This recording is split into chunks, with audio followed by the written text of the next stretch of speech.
my name is Malin McKendrick, and I will be doing music in education. I chose this topic because I was in honors choir for 4 years, and I competed all over the country. Educationally, I work in a school with special needs students, and I feel like the two of these intermingle and really create a very positive outcome. I'd like to start out with a question. Now, when you see music education programs and you think of those, what do you think of? Do you think of your recorder in 2nd grade?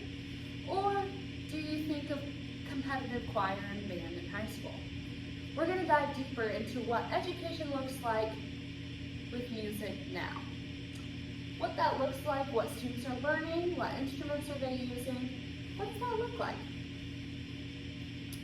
Let's start at the beginning. Secular music was allowed and celebrated in the South. Now that's very different from what we have today. When we walk into elementary classes, sure, we're listening to Mozart and Beethoven and we're appreciating them. But we're listening to Beyonce and Ariana Grande and we're dancing right along. And that's not only for the South, that's everywhere.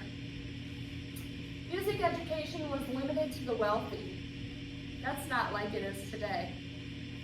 We celebrate music and we have music in education all over. No matter your race, no matter your income, no matter where you are, music education is a staple and it's used everywhere. Now what instruments are we using? We're using the drums, we're using the trumpet, we're using the flute, we're using our own voices. We're using lots of instruments, and those aren't just brought down to one. There's a whole range that we're using. Now, what are students learning by their age group? When you walk into an elementary classroom, they're not going to go compete and win trophies. You're introducing them to the instruments. You're playing games. You're having fun movement with music. They're just learning how to go into school. You're learning how to follow a rhythm. You're learning what the melody is. You're learning how to play something soft. You're learning how to play something loud.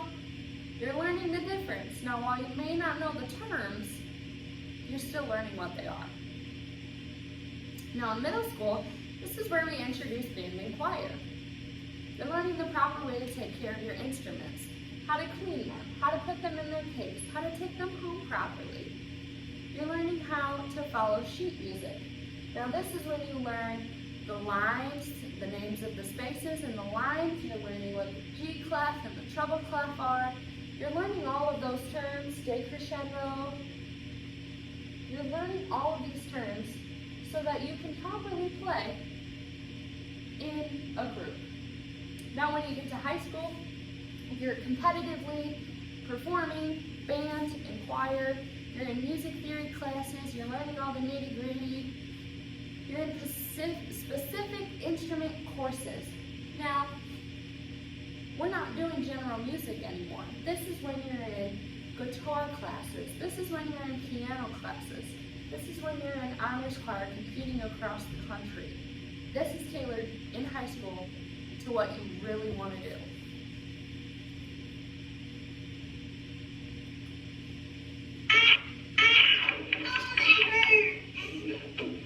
The woodpeckers invited their friends, the horses.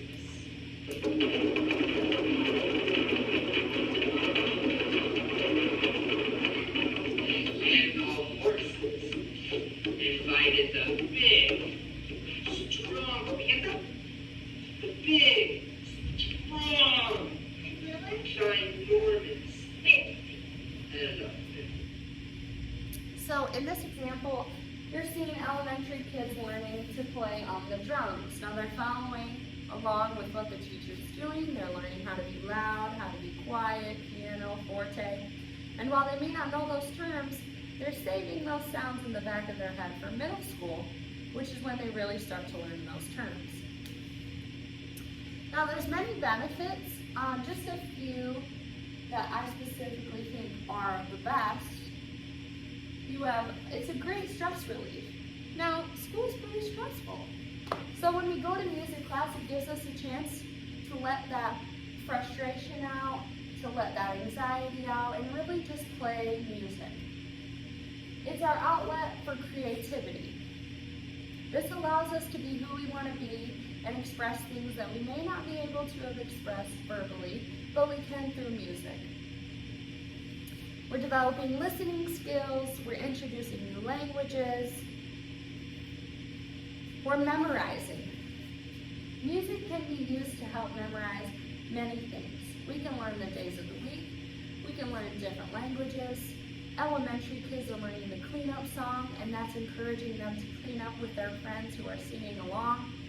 We're learning the bathroom song, we're learning how to use the bathroom properly, how to take care of ourselves, how to wash our hands, and that's also encouraging to our classmates as well if we're all singing along.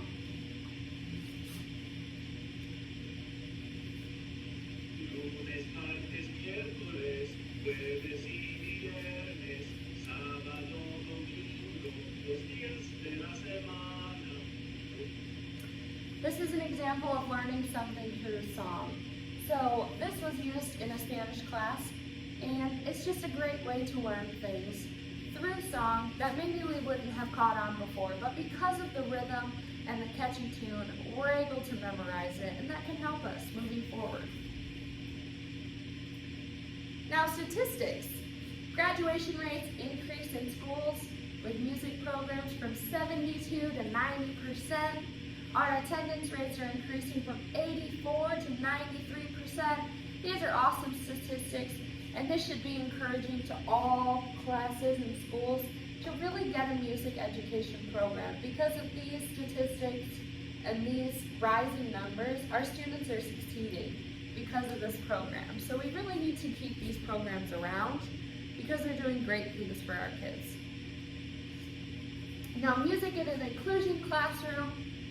Music can take your mind off of struggling with anxiety and pain, and when students need these, they're put in their IEP.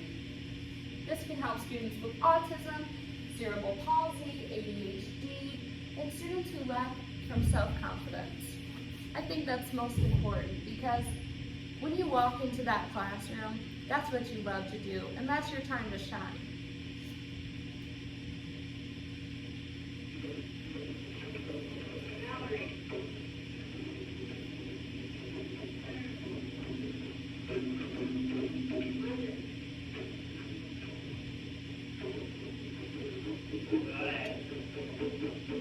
Well, the mice lived in the attic for a long time, but eventually they got lonely. And so they decided to have a party. And the mice invited the rabbits to their party. So not only was this giving special needs students a chance to focus on something and sit quietly and get their energy out, it was also allowing the teacher to interact with those students, which he may not have gotten before because of their disability and them being in pain and them needing physical therapy and all those resources that they're getting. So this was a chance for the teacher to get that one-on-one time with them and the students to really benefit from using those instruments. Overall, we can see that music education is nothing but a benefit. It's teaching kids how to listen, how to follow the melody, how to interact with their classmates, how to relieve some of that stress and that pain. And overall, our kids are doing better in school because of music